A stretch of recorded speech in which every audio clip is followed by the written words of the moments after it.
mais uma vez. Hoje o nosso tema ainda é Santo Agostinho, ainda é filosofia patrística, como nós temos trabalhado da semana passada para cá. Eu só quero fazer uma advertência. Na aula que nós demos no dia 5, né, tinha uma atividade para ser realizada, uma atividade de participação. E, pelo que eu vi lá, apenas 60 pessoas fizeram essa atividade até agora. Então, tem uma turmona de vocês aí que não fez essa tarefa ainda, e o prazo vai assim. Eu tenho um prazo lá, inclusive alguém de vocês me perguntou no privado outro dia, né, se podia fazer. Tem um prazo, tem uma data lá. Aí não vai fechar. Eu vou fechar essa atividade quando encerrar a nota do primeiro bimestre. Então pronto, aí vai ter encerrado e não vai ter como fazer mais depois. Mas você cumprir a data vai influenciar numa nota, entendeu? Então, ou seja, tem a nota por ter feito, não importa quando fez. E tem a nota por ter feito na data que foi orientado, entendeu? Então eu sugiro que vocês não deixem acumular, que vocês visitem lá o nosso material, né, que está lá no GR8, né? A gente põe o link do blog na descrição da aula. Você entra no link e você vai ler o material, baixar slide quando tiver, essas coisas todas, ok? Então eu gostaria que vocês se mantivessem bem atualizados quanto a isso, para a gente não ter prejuízo, né? Para que a gente tenha sucesso aí nesse processo todo, ok?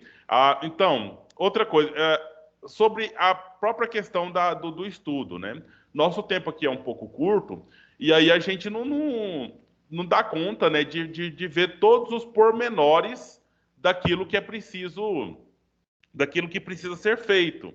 Então, é importantíssimo que os senhores visitem aqui as postagens. Eu pus lá no grupo, né? Você tem aqui o endereço. Eu vou repetir mais uma vez para que vocês possam então estar sempre orientados quanto a isso, né?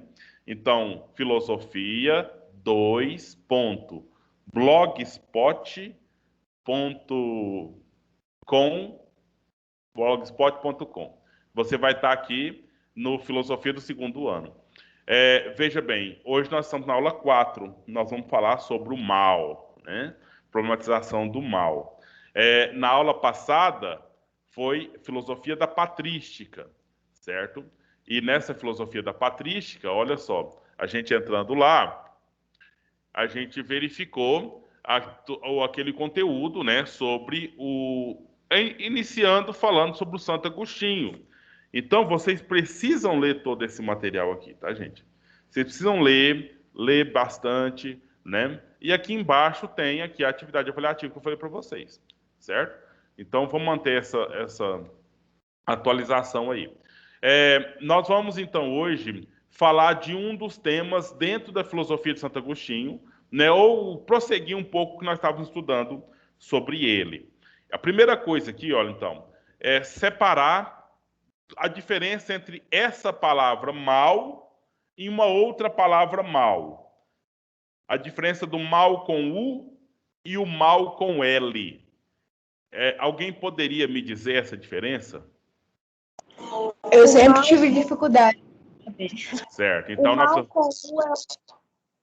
o mal com U é o contrário de bom com M.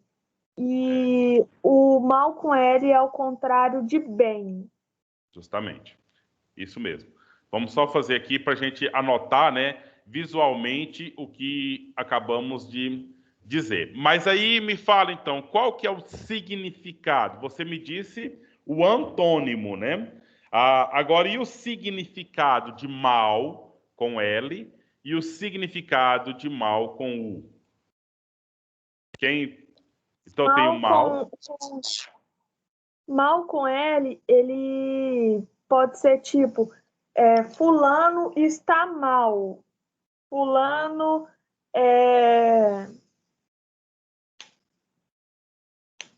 Fulano mal fez a tarefa. Agora, o mal com U pode ser fulano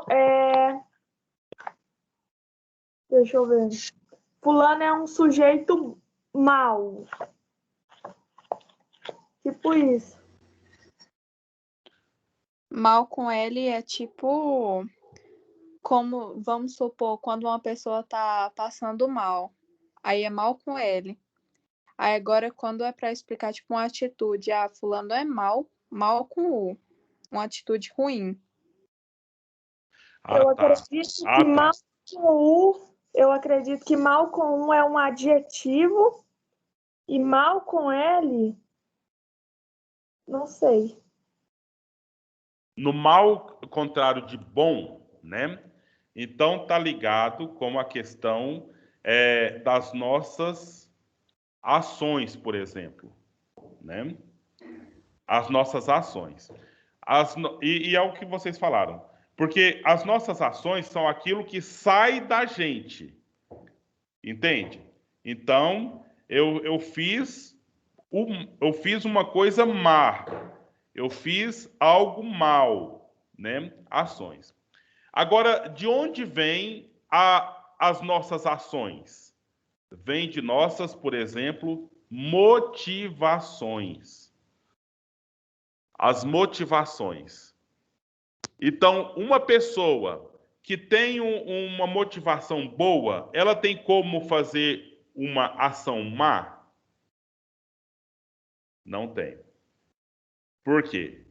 O bem é essa caracterização de uma coisa ética. O bem vem da ética. Aí você poderia falar do coração, mas na verdade ela vem da razão. Agora, uma atitude má aqui, né, no caso do mal com U aqui, estaria mais ligado a uma qualificação. Alguém falou aí adjetivo, qualificação. O que tem que ficar claro é essa diferença. Se eu vou falar que Deus, eu vou falar que Deus é apenas bonzinho ou ele é a fonte de todo o bem que há? Qual das duas coisas é mais interessante dizer? Deus é bom ou Deus é a fonte do bem? Deus é a fonte do bem. Então, ponto. Esse é o ponto mais grave aqui. Esse mal com L é mal de maldade. E o bem é o bem, sabe? É difícil até definir, uma vez que a própria palavra ela já indica tudo o que ela precisa indicar. Entendeu? A fonte de todo bem. E a fonte de todo mal. Qual que é a fonte de todo mal? Você me diz que Deus é a fonte de todo bem. E a fonte de todo mal com L? De onde veio toda a maldade do mundo? Do pecado? Então, nós estamos na aula de filosofia. Aí eu preciso ainda te incomodar. De onde veio o pecado? Que eu quero chegar lá, a gente precisa chegar lá na origem, lá no ponto mais alto, lá no primeiro de tudo. E de onde veio o pecado? Do homem. A razão? O pecado veio da razão? Só problematizando aí. Se você age racionalmente, com toda lógica, com toda inteligência, você vai pecar? É do Adão e Eva? Não sei. Tá. Falar Adão e Eva é a mesma coisa que a Amy falou que é o homem. O homem e a mulher. Tá. Então volta mais. De onde veio o homem e a mulher? A mulher veio de Deus. Ah, olha o problema. Se o mal veio do homem e o homem vem de Deus, quem criou o mal? O próprio homem, eu creio. Mas quem criou o homem? Deus. Deus criou o mal, porém não. Como é que é? Eu acho que existe mal, professor. Eu acho que existe mal por causa do livre-arbítrio, né? A gente tem a escolha de ser bom ou mal. Tá. E aí agora então entrou na questão. Veja aqui no nosso blog. No nosso blog aqui, olha. O Santo Agostinho, ele escreveu um livro. E o nome do livro, olha aí, você está conseguindo enxergar aí? Livre-arbítrio. o livre-arbítrio. Ele escreveu esse livro. O que está escrito nesse livro? Vamos dar uma olhada no livro do Santo Agostinho, que fique claro que ele foi o primeiro a escrever isso, né, que falou sobre esse assunto. Então tem aqui a cópia desse livro, você está vendo aí, não tá? Então aqui, ó, vou só abrir um pouquinho mais. E aí você vai ver, olha, aqui a primeira parte do livro é a apresentação, essas coisas que não foi ele que escreveu, foi quando a editoração fez, né?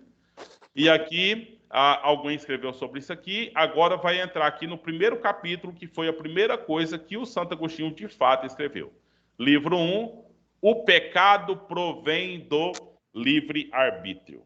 Santo Agostinho disse isso. E aí, naquele momento lá, gente, era muito comum os livros estarem na forma de diálogos, sabe? Era alguém escrevendo, mas ele estava assim, conversando com outra pessoa e ele vai registrando essa conversa com a outra pessoa. E aí,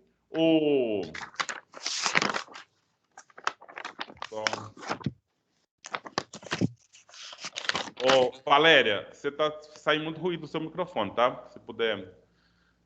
É porque eu não vi que estava ligado, é porque eu estava lá lendo lá. Tudo bem. Então, veja aqui, gente. Ele conversa com o Evódio, né? O Santo Agostinho conversando com o Evódio. E aí, a primeira pergunta que o Santo Agostinho faz, é Deus o autor do mal? Né? É o título aqui do capítulo. Aí o Evódio pergunta, né? Peço-te, me digas, será Deus o autor do mal? Entendeu, gente? Agora, então, você tem um livrinho aqui para você ler, 300 páginas do Santo Agostinho, para você entender, e é importante que você leia, para você falar esse negócio de livre-arbítrio, mas saber do que você está falando, certo? Porque eu faço um outro desafio para vocês. E eu queria muito que vocês cumprissem esse desafio para a gente ter discussão para fazer. Talvez não para agora, mas para a nossa aula do mês de agosto, que vamos falar sobre o Descartes. Então, eu já estou anunciando, viu? Nós vamos estudar o Santo Agostinho. Nós estamos terminando o Santo Agostinho aqui nessa aula de hoje. Mas vai vir o Descartes, lá na aula nossa do mês de agosto, que vai destroçar toda essa teoria aqui. Porque aí ele vai para a teoria que não é da fé, mas é da ciência ou da razão. Aqui é a teoria baseada na fé. O desafio que eu faço para os senhores, e gostaria muito que vocês cumprissem, eu acho que todos têm Bíblia em casa, não tem? Alguém de vocês não tem Bíblia ou não tem acesso à Bíblia? Se por acaso você não tiver uma Bíblia impressa, um livro mesmo, a Bíblia, você pode, na internet, você encontra todos os capítulos e versículos da Bíblia, você pode buscar lá. E você vai ler o livro de Gênesis, né? E ler o livro de Gênesis, e lá no livro de Gênesis, fala bem no início essa história de pecado. E você vai verificar que tem o pecado, que a gente disse que é o pecado, e está repetindo em todas as igrejas até hoje, e tem um momento lá dentro que aparece a palavra pecado. Você já sabe sobre isso? Alguém já leu e já verificou? Tem lá um ato que todo mundo fala é o pecado original, mas tem um outro ato lá dentro que está escrito na Bíblia, a palavra pecado. Nesse ato, que todo mundo fala que é pecado, mas lá não está escrito que é pecado, é o fato da desobediência a Deus. Se vocês lembram bem do livro do Gênesis, está dizendo, do inicinho lá, né? Está dizendo, olha, está aqui o paraíso, está aqui os animais, aqui o Adão, está aqui a sua mulher, Eva. Você pode fazer tudo, menos uma coisa. Que coisa que é? Alguém lembra? Comer maçã lá, o fruto proibido. Comer do fruto que foi definido lá, o fruto do bem e do mal, o fruto enfim, não era para comer. E aí todo mundo até hoje fala que o pecado foi aquilo, foi a desobediência. Agora o meu desafio que eu faço para todos vocês, e na semana que vem eu espero que vocês já venham me falar, continue lendo o texto, não vai ser muitos capítulos para frente não. Continue lendo o texto até aparecer a palavra pecado, porque essa palavra pecado não está nesse momento de comer o fruto. Entendeu? Isso eu já estou dizendo. Aí vocês confirmam, por favor, na Bíblia, tá? Não é na doutrina religiosa, na doutrina cristã. Pois tem uma diferença. Tá claro o desafio para vocês estudarem para a semana que vem? Alguém tem alguma dúvida quanto a essa parte? Então vocês vão... Tem que ler tudo. Não, vai ser só uns 3 ou 4 capítulos lá do Gênesis. Só o início da Bíblia. É até você encontrar a palavra pecado. E vai falar para nós aqui, nós vamos discutir o que de fato a Bíblia diz que foi o pecado original. Entendeu? Mas... Agora eu fiquei curioso. Tirando essa parte... tirando essa parte, agora nós vamos voltar... Sim? Eu acho que eu sei. Então, Vamos deixar o pessoal olhar, vamos deixar o pessoal ler, aí depois a gente fala isso no próximo dia, pode ser? Porque aí dá esse gostinho aí de investigação, de análise, né, de interpretação do texto bíblico. Agora, voltando para o ponto onde nós estamos mesmo, que nós já estamos dentro do cristianismo. O cristianismo já tem aí seus 1.500 anos, mais ou menos, 1.600 anos, mais ou menos, o cristianismo tem, né? Por que o cristianismo só tem 1.700 anos? Porque foi o prazo que demorou para que se estruturasse a igreja. E a igreja, naquele momento, era a igreja católica. E um dos representantes da estrutura da igreja católica é esse sujeito que nós estamos estudando agora, que é o Santo Agostinho, entendeu? Então, tudo que... Você é da Assembleia da Madureira, você é da Internacional da Graça, você é da Videira, você é de qualquer igreja que se diz cristã, a base para essa fé, para essa teoria religiosa que você vive, ela está em Santo Agostinho. Ele que foi um dos primeiros a escrever as coisas como o cristianismo deveria ser, ou como se interpreta a Bíblia a partir do cristianismo, certo? E ele faz isso do ponto de vista da filosofia, né? Ele é um filósofo. E nós estamos numa época em que a filosofia é religiosa, a filosofia é da igreja, a filosofia patrística, conforme nós estamos vendo aí. Eu não me lembro se nas outras aulas eu defini com vocês o que significa patrística. Defini? Ou você já sabe? O que significa patrística? Professor, eu, na verdade, não lembro. Então, patrística vem de patris, do latim, e patris é relativo a pater. Pater. Que palavra em português parece com pater? Pai. Pai, certo? Só, na tradição, nós temos no espanhol. Pai em português, em espanhol é... Quem lembra nas suas aulas de espanhol aí? Padre. Padre, certo? E quem é o padre? O padre é o padre da igreja, não é? Então, o Santo Agostinho era um padre da igreja. Ele teve um cargo mais que padre, ele teve uma segunda ordenação, que ele recebeu a ordenação episcopal, que significa que ele foi bispo, certo? Ele foi um bispo da igreja. E aí, ele então, como todo bispo é padre, né? Tem que ser padre antes de ser bispo, claro. E foram vários padres da igreja que escreveram sobre filosofia nesse momento da Idade Média, nesse primeiro momento medieval. Por isso, nós temos uma filosofia dos padres, em latim, dos pater. E quando é genitivo, do pater, em latim, escreve-se patris. Patris. Então, por isso, nós temos uma filosofia patrística. E a palavra mesmo, patriarcal, porque vem do pai, paterno, porque vem do pai, né? Essas coisas todas, o latim com o português, nós estamos muito próximos, entendeu?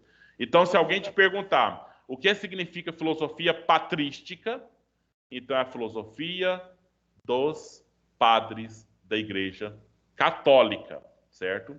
E a Igreja Católica foi a primeira igreja instituída como cristianismo. Então, tudo que você tem, como eu falei agora há pouco, tudo que você tem das igrejas que se dizem cristãs, toda teoria que qualquer um que fala que é cristão segue, foi registrado primeiramente por esse moço chamado Santo Agostinho. Sim, Carlos. Sobre a atividade, eu sei que eu estou na cidade africana, ele já era bispo? Vamos ver aqui. É o material da aula de hoje, né? Então, vamos ver aqui. Faz parte aqui desse estudo de hoje, tá? Ô, Caio, Sim.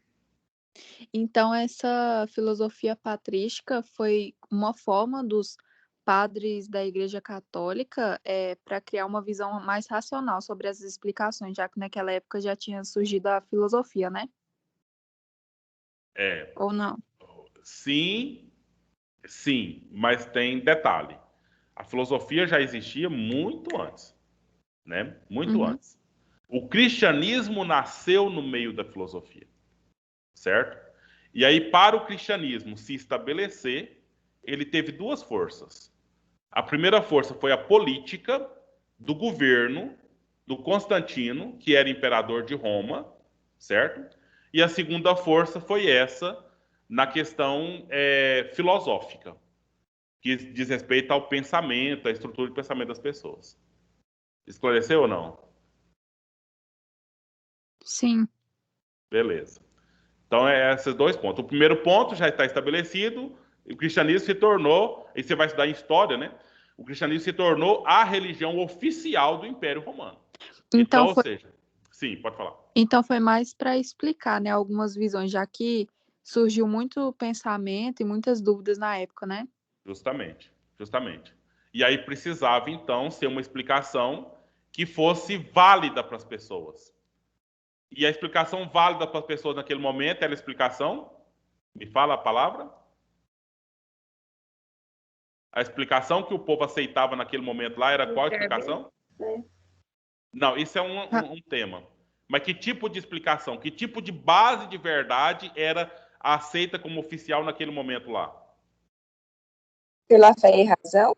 Pela fé, né? O argumento religioso era o oficial naquele momento, entendeu? Então, para então que a, a, o próprio cristianismo se estabelecesse, ele se tornou esse argumento religioso oficial dentro do político, que é a questão do governo, do Império Romano, certo? E aí foi nas bases da razão do momento, né, que era a filosofia. E aí ocorreu que a filosofia, para continuar também junto aí na Idade Média, ela se tornou religiosa. A filosofia se tornou da igreja. Ainda existiu a filosofia grega, estava lá, né? Só que a validade desse momento foi dada para a filosofia feita pelos padres da igreja. E nós temos dois. Aula de hoje, Santo Agostinho. Aí, a partir da semana que vem, São Tomás de Aquino. Santo Agostinho até ali pelo século VIII, século V até século VIII. E a partir do século VIII, São Tomás de Aquino. Só que não se iludam, tá? Não, porque se eu falar para você, não, eu tenho agora uma verdade que eu vou provar para você. E eu vou provar para você. Você pensa que eu vou usar que argumento para me provar qualquer verdade para você aqui agora? Hoje, eu estou em 2021. Para me dizer que eu vou provar mesmo a verdade, você espera que eu traga que argumento? Hã? Desculpa, eu não ouvi. Ciência? Falou isso? A Bíblia, né, não? Para me provar qualquer verdade hoje, em 2021, é a Bíblia? É isso mesmo que você falou? Razão. É a razão. Tá, Emily, mas a razão baseada em quê? Baseado nos fatos, uai, na ciência. Essa que é a Na palavra mais lógica. forte, não é não? Você vai ver, isso é o hoje. Você vai ver um sujeito fazer propaganda de pasta de dente. O que o cara usa? O cara que faz propaganda de pasta de dente, ele usa que tipo de vestimenta? Você já lembra de alguma propaganda de pasta de dente? O que é, Carlos? Você cortou aí? Cientista. Jaleco. Sabe? O jaleco branco, o cara mais grisalho um pouquinho, para indicar que ele é mais maduro, entendeu? Então, hoje, 2021, o que manda é a ciência. Lá no século V, depois de Cristo, o que mandava era a religião. O que vocês precisam ter essa diferença na cabeça, a gente entender para não confundir nada, entendeu? A base da verdade, o argumento que o povo aceitava era o argumento religioso, lá no século V. Depois do século XVI, aí veio o argumento científico. A razão, Emily, que você falou aí, razão, é razão. Que razão? Filosofia antes do século V. Razão. Religioso depois do século V. Razão. Razão religiosa, razão filosófica. Depois do século XVI para cá, nós temos uma outra razão. Razão científica, de fazer os testes e as análises. Aí, atualmente, nós temos uma mistura, né? Nós temos base filosófica, nós temos base religiosa, nós temos base científica, então é uma mistura. Mas precisa ficar claro para vocês essa diferença. E eu queria saber, já está claro mais ou menos essa diferença, meninos?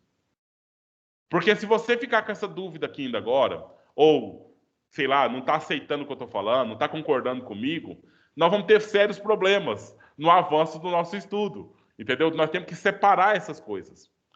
Conhecimento filosófico, conhecimento religioso, conhecimento científico.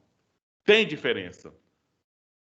Eu vou repetir. Tem diferença. Não podemos dizer que é uma coisa só. De jeito nenhum. Tá claro, meninos? Tá tudo bem? Tá entendendo essa diferença? Faz assim para sim, assim para não. Os que estão com a câmera ligada que eu tô vendo. Um joinha, beleza. Então, que fique claro. E por favor, já adiantando que o ano que vem, adiantando o terceiro ano aqui, não pensa que o Caio, ele é ateu. Não, o Caio é religioso. Não, o Caio é só filósofo. Não, não pense isso não. Eu tenho que dar aula disso para vocês e tenho que separar essas coisas.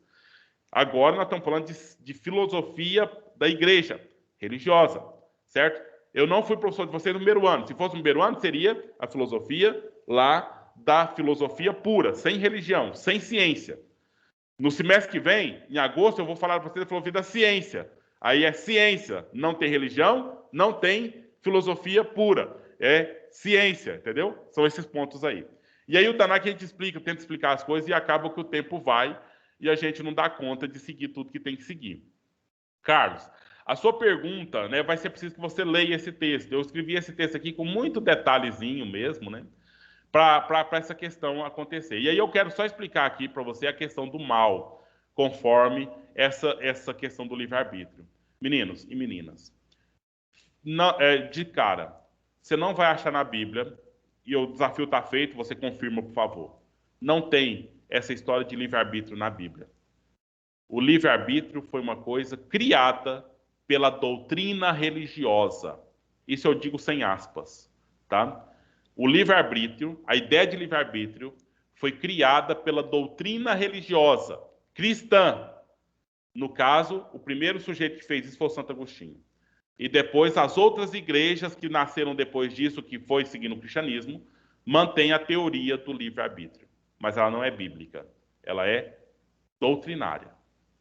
Beleza? Eu estou vendo a Victoria Alves aí fechando a cara, né? Mas é por aí. Tá? Depois a gente vai confirmando essa questão. Mas por que precisou de criar essa teoria do livre-arbítrio? Por conta de um problema conceitual. Que problema foi esse? A origem do mal. Eu provoquei vocês agora há pouco. Não, o mal é o homem que fez. Beleza, mas quem criou o homem? Foi Deus. Quem criou tudo? Foi Deus. E se o mal existe, quem pode ter criado o mal? Só pode ter sido Deus. Mas aí nós temos um problema, uma confusão. A outra característica de Deus é que ele é a fonte de todo bem. Como é que pode sair coisa má de onde é a fonte de todo bem?